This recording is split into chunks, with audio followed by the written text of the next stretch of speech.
ओम अज्ञानतिमिरान्धस्य ज्ञानञ्जनशलाकया चक्षुरुन्मीलितं येन तस्मै श्री गुरुवे नमः। श्री प्रभुपाद की जय, गुरु महाराज की जय। तो जैसा कि हम लोगों ने कल देखा कि किस प्रकार अर्जुन जो है वो शोक संतप्त हो जाता है और अपने प्रिय गांडीव को एक और रखकर और रथ के आसन पर बैठ जाता है। अर्थात उसके हाव भाव से ये पता चल रहा है कि अब वो युद्ध नहीं करेगा।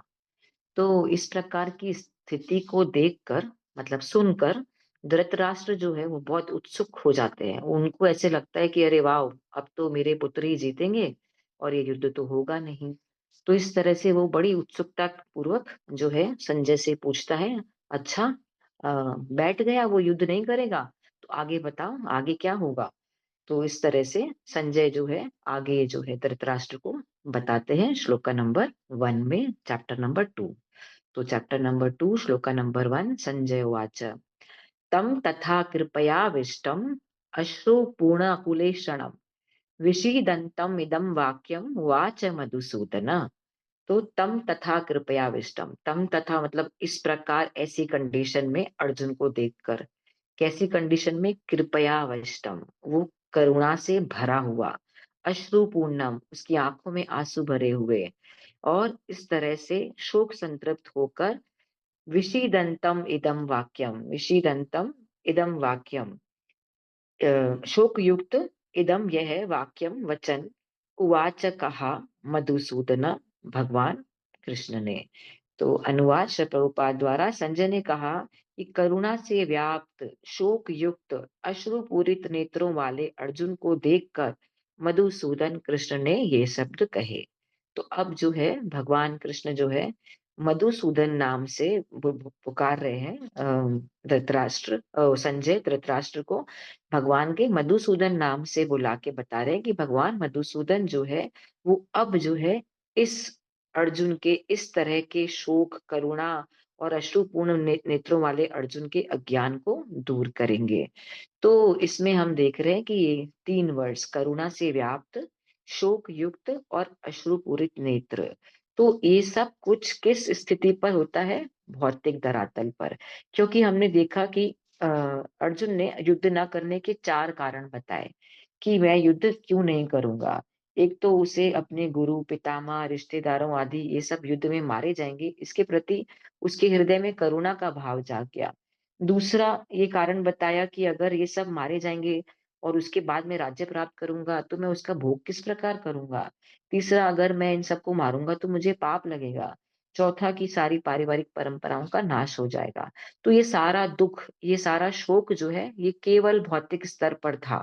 तो ये जो इस तरह से जो हम भौतिक धरातल पर सोचते हैं, तो ये सब अज्ञानता के लक्षण हैं। इसलिए इस अज्ञानता को दूर करने के लिए भगवान मधुसूदन जो है उसे अब गीता का उपदेश देंगे। तो यहाँ पर मधुसूदन शब्द भी बहुत इंपॉर्टेंट है, जिसका अर्थ है मधु नामक राक्षस, असुर, असुर का वध करने वाले भगवान। तो भगवान सभी असुरों का वध करते हैं, इसीलिए यहाँ पर ये वर्ड यूज हुआ है कि इस शब्द से संबोधित करते हुए संजय ये बताना चाह रहे हैं कि धृतराष्ट्र, चिंता मत करो, अब जो है इस शोक को, इस मोह को जो है भगवान मधुसूदन अपने वाक्यों के द्वारा नाश कर देंगे। तो आगे जो है परपट में प्रभुपाद बताते हैं इस अज्ञानता के एग्जाम्पल को, एक डूबते हुए मनुष्य के एग्जाम्पल से, कि कोई मनुष्य है वो डूब रहा है सागर में, और हम उसको जो है केवल उसके बाहरी वस्त्रों को बचाकर बोलते हैं कि मैंने उस मनुष्य को बचा लिया, बचा लिया। तो ये क्या है? ये तो मूर्खता है, ये अज्ञानता है।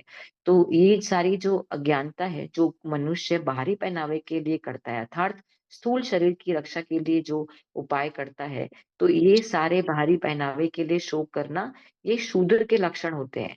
लेकिन अर्जुन तो क्षत्रिय था, और अर्जुन से ऐसे शोक की, ऐसी मूर्खता की, ऐसी अज्ञानता की कोई आशा ना थी। इस कारण अर्जुन की अज्ञानता को दूर करने के लिए भगवान कृष्ण अब जो है जो उपदेश देंगे वो सारी गीता का उपदेश है। और ये केवल अर्जुन के लिए नहीं है, ये सब हम सब के लिए है, क्योंकि कलो शूद्र संभव है। प्रभुपाद बोलते हैं कि इस कली काल में सभी शूद्र हैं, और हम सभी जो है इसी अज्ञानता के स्तर पर है, इसी भौतिकता के स्तर पर है। हम भी छोटी-छोटी चीज़ों के लिए घर, परिवार, बंगला, गाड़ी, छोटी-छोटी जो सुख-सुविधाएँ हैं, इनके पीछे हम लोग भागते हैं और इनके पीछे हम शोक करते हैं। तो यदि हम इस भगवद गीता को सुनेंगे, तो हमारे भी ये सारे भौतिक शोक जो है, वो धीरे-धीरे नष्ट हो जाएँगे और हम जो है अपनी रियल आइडेंटिटी कि हम भगवान के अंश हैं, हम ये शरीर नहीं हैं, हम ये आत्मा है, इस तरह से हम भगवान का ये उपदेश सुनेंगे, तो हमें अपनी रियल आइडेंटिटी के बारे में पता चलेगा और हम ऐसे छोटे-मोटे शौक के पीछे पागल नहीं होंगे। तो इस तरह से भगवान जो है, इस अर्जुन को जो निमित्त बनाकर ये गीता का उपदेश देंगे, जो कोई भी इस गीता का उपदेश को सुनेगा, वो धीरे-धीरे जो है इस अज्ञानता से ऊपर उठेगा और उसके सारे जो शौक हैं, वो सब नष्ट हो जाएँगे और वो जो है भक्ति की ओर आगे बढ़ेगा। तो ये जो भगवद गीता है, ये केवल हमें आध्यात्मिक स्तर पर उठाने के लिए नहीं, ये हमें और ऊँचा ले जाने के लिए है, क्योंकि तब हम जो है अपनी आइडेंटिटी कि हम एक आत्मा है, उसको पहचान पाएँगे। हम वस्त्रों के लिए अर्थात स्थूल शरीर के लिए चिंता नहीं करेंगे, हम अपनी आत्मा के प्रति करुणा करेंगे। यहाँ पर लिखा हुआ है ना कि कोई व्यक्ति केवल बाहरी वस्त्रों के ऊपर अगर करुणा करता है तो ये अज्ञानता है। तो हम भी ऐसा ही करते हैं, हम अपने स्थूल शरीर के ऊपर जो है व्यय करते हैं, हम उसके लिए उसको सजा-संवार के रखने के लिए बहुत प्रयत्न करते हैं, लेकिन हम अपनी आत्मा के बारे में कभी नहीं सोचते।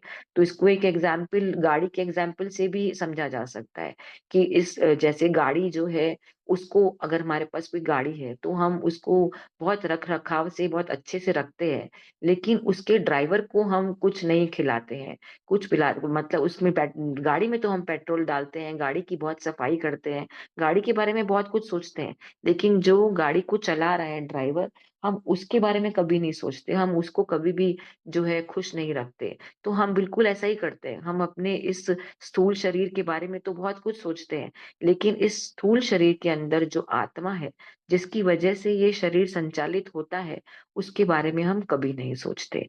तो ये भगवद गीता का उपदेश हम सबके लिए है ताकि हम उस संचालक जो हमारे शरीर को चला रहा है, आत्मा, उसका अध्ययन करें, उसके बारे में समझें। हम कौन हैं, हम कहाँ से आए हैं, हमें कहाँ जाना है, ये सारा साक्षात्कार जो है हमें भगवद गीता से होगा। और यही भगवद गीता जो है भगवान अब अर्जुन को सुनाने जा रहे हैं, जिस अर्जुन को निमित्त बनाकर सुनाने जा रहे हैं और ये सिर्फ़ अर्जुन के लिए नहीं है, ये हम सब अज्ञानियों के लिए है।